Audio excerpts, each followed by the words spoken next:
Now, did you also want to discuss that client that you got through them who's acting a little bit like a boyfriend or any other clients? You kind of put some information in that document, but I wasn't sure what the specific question was, or if you just wanted to discuss it in general.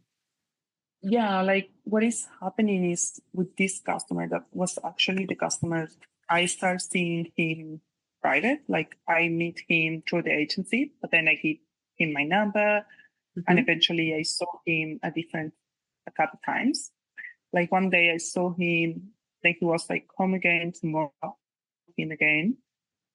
And he gave me like 8,000, $8,500 just to that second night, Hmm. which is that's a lot. And he was like, no, yeah, I want to see you. I want you to be only with me. So has he asked you to see him only? Uh yes. Okay. Yeah, this is pretty common, just so you know. Where are things left with him right now? Does he like kind of think that you're only seeing him, or is it a little bit just open and not discussed because he didn't give you any money the next time? Is it a bit vague? Yeah, like when you don't want to talk about that with the yeah, it's some things that you don't talk and it's like that open, whatever. I don't know. I'm not sure what he's thinking. But yeah, like the last time that I saw him, he didn't pay me. Mm. And does he have your personal details? Like, obviously, he has your phone number. Does he know your like full real name as well? I think so, yes. I think he knows my real name. Okay. He sent me money through my account, so for sure he knows my first name. I don't know if he knows also my last name, but I'm not worried about that, honestly. Like yeah, I'm not worried about that. Okay.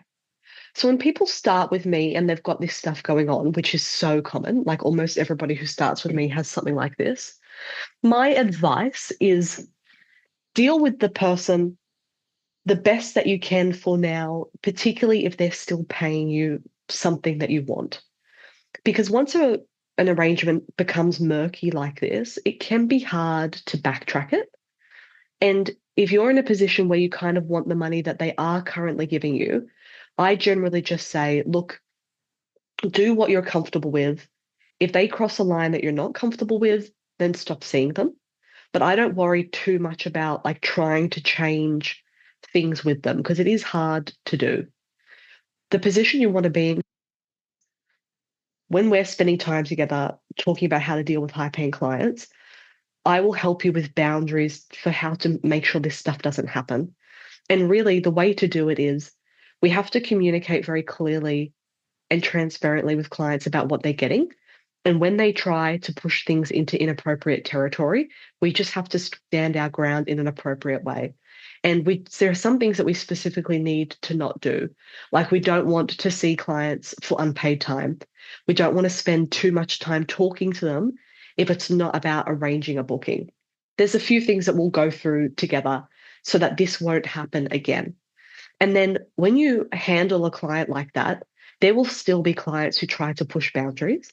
But if you are in a position where your business attracts new clients and you're confident with that, you won't feel as much pressure financially to agree to these things that clients try to do. Because most people who do it, they do it because they want the money and they're worried they're not going to make the money elsewhere. And so they agree to like these things that they're kind of not comfortable with, but they're doing it because they want the money, right?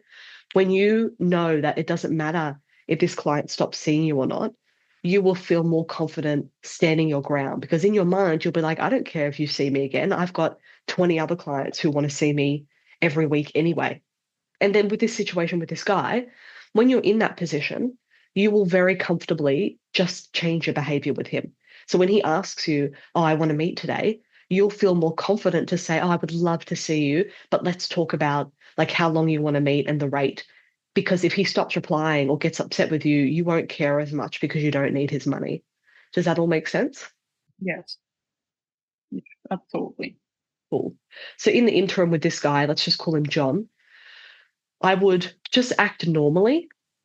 If you want to see him and you're confident you're going to get paid, then do what you're comfortable with. But other than that, I just wouldn't worry about him. Focus on getting your selfie profile up. Let's focus on what we're doing. And it sounds like, regardless of him, You make good money with the agency anyway.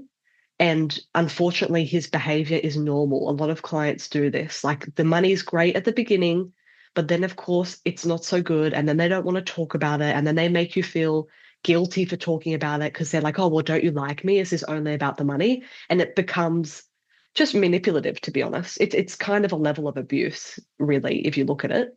But they do that because they want you all to themselves, basically. Hmm. Yeah, totally true. Yeah, absolutely.